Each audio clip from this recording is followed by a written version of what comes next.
You turn the key, push open the door, and that familiar scramble begins. Nails clicking on the hardwood, the tail thumping against the wall. That high-pitched whine that sounds like pure joy. It's the highlight of your day. You assume your dog is just excited to see you. You assume it's a celebration of your return. But you are misreading the signal. That energy isn't excitement. It's an immediate, jagged spike of adrenaline. By the time you've dropped your bags and hung up your coat, you have unknowingly trapped your dog in a cycle of silent, mounting anxiety. Watch for the way your dog looks at your hands the second the door swings open. If those eyes widen and show the whites, you are looking at a nervous system in overdrive. This is the precise moment the greeting becomes a trigger. You think you're being affectionate. You walk in, dump your heavy backpack on the floor with a loud thud, and immediately lean over to shower them with high-pitched praise. In your head, you are saying, "I'm home, I love you." To your dog, the situation is completely different. That backpack hit the floor like a dropped weight, signaling a sudden, jarring shift in the environment. Your posture, leaning directly over their head, is a physical roadblock. It blocks their exit. It demands they pay attention to you when they are already vibrating with the energy of your arrival. You aren't calming them down. You are cranking the volume on their stress. You aren't the only one doing this. Most people treat the first minute at home as a high-octane event. We call out, we clap, we drop our gear, we move quickly to fill the space. We do it because we want that immediate rush of connection.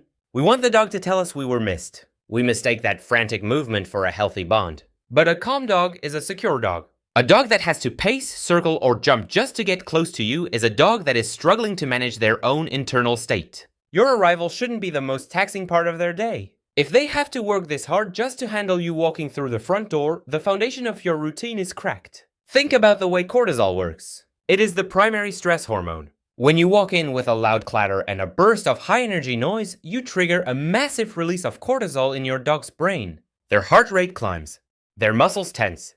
They aren't thinking about being happy. They are reacting to a sudden, intense change in their environment. They have to process the noise of your bag, the visual of your movement, and the pressure of your presence all at once. If this happens every single day, the dog's system never gets a chance to return to baseline.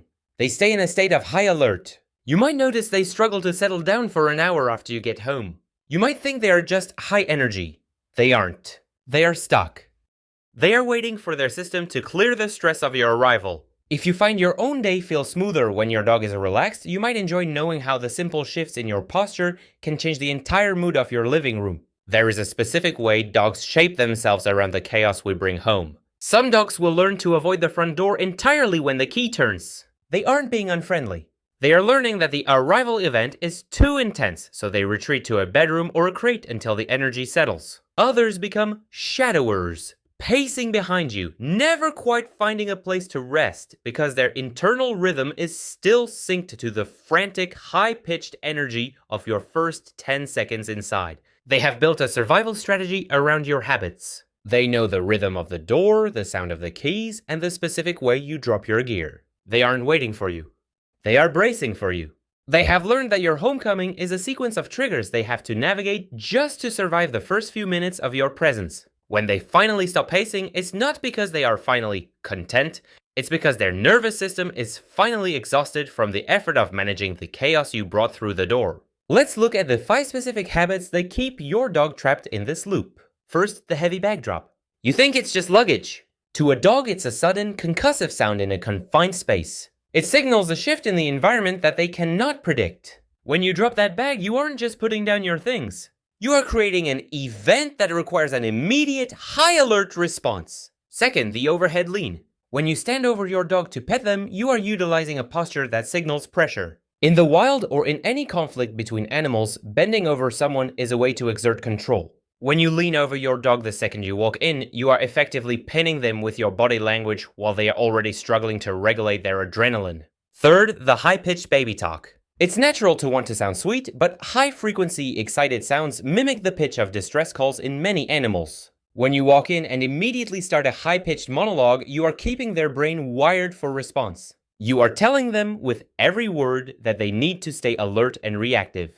Fourth, the delayed acknowledge. You walk in, ignore the dog, and start fussing with your shoes, your coat, or your mail, all while the dog is frantic. This creates a state of anticipatory anxiety. The dog is waiting for the interaction, but you are creating a wall of tasks between you. They don't know when the relief is coming, so they escalate their behavior to get your attention. Fifth, the immediate leash grab. You get home and assume they need to go out immediately. You reach for the leash while the energy is already peaking. You are taking a dog that is already in a state of fight or flight and walking them out the door. You aren't letting them decompress from your arrival, you are carrying that tension directly into the walk. The payoff is simple, but it takes discipline to master. If you want your dog to stop living in a state of chronic anxiety, you have to change the way you arrive. You have to remove the triggers. Stop the loud, abrupt arrivals. If you have to drop a heavy bag, do it gently or place it in a spot where the dog doesn't have to navigate the sound. Move with intent, not with a sudden burst of speed. When you walk in, don't look for the dog immediately. Let them see you move through the house. Let them see you are just another person living in the space, not an incoming weather event. Stop the overhead lean. If you want to greet your dog, get on their level. Sit on the floor or crouch down from a distance. Let them come to you. Don't reach for them. Let them choose to make the contact. This gives them agency. It takes the pressure off their shoulders. It allows them to approach you when their heart rate is actually ready for a calm connection, not when they are forced to engage because you are looming over them. Ditch the high-pitched talk for the first 3 minutes. Use a lower, flatter, calmer tone. You want to model the state you want them to reach. If you are frantic, they will be frantic. If you are steady, they have a chance to settle. Acknowledge them, but keep it brief and calm. A simple touch on the shoulder or a quiet "good to see you" is enough. Don't turn the greeting into a performance. Don't make it a long, drawn-out affair.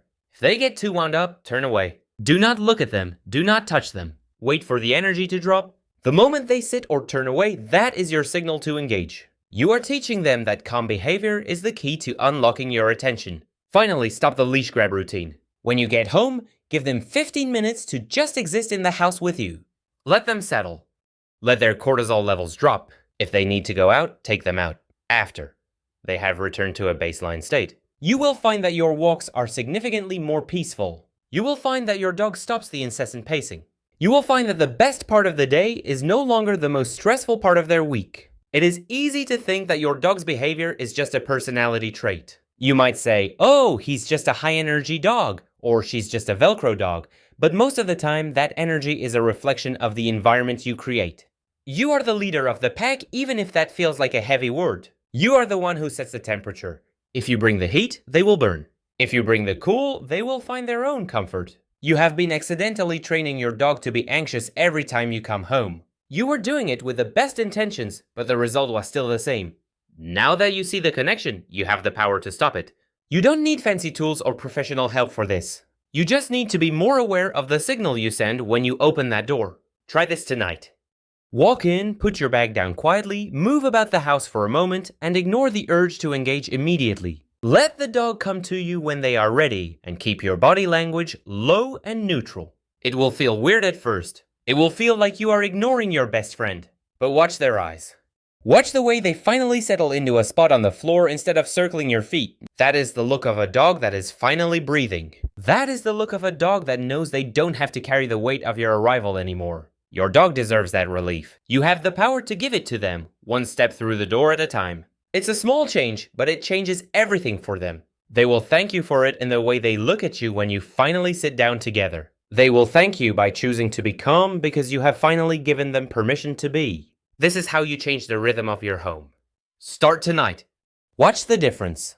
Keep it calm. Keep it steady. Your dog is waiting for you to lead the way to a quieter life.